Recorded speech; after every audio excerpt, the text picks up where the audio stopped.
танки эти пришли к нам, то есть мы сами их взяли в войсках. Какое применение вы мыслите вот этой техники? Применение техники, какое мы мыслим, это, во-первых, применение в народном хозяйстве. У нас уже было такое применение, взлетно-посадочная полоса есть наша, вот, от АТСК ДОСААФ.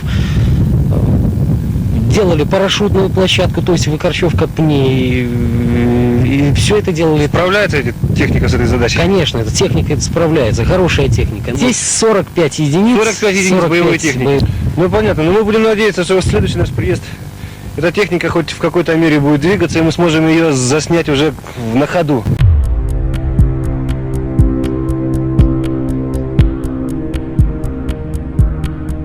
Все то, что находится на территории республики, переходит в собственность Якутской Саха-Республики. Как на сегодняшний день складывается отношение Верховного Совета Республики с Российским Верховным Советом? Довольно деликатный вопрос.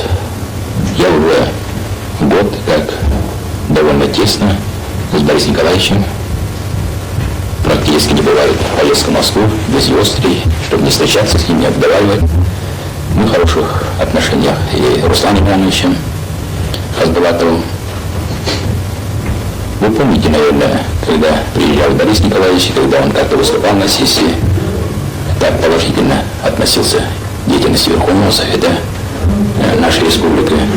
Борис Николаевич, он и начал предвыборной кампании, когда его председателям рекомендовали дать право автономиям, расширить их права.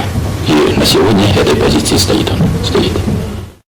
Итак, танки в нашем городе – это объективная реальность. Но будем надеяться, что это танки, если их можно так назвать, мирные танки. И судьба литовских танков, наверное, ни в коей мере не сравнится с нашими. Ну,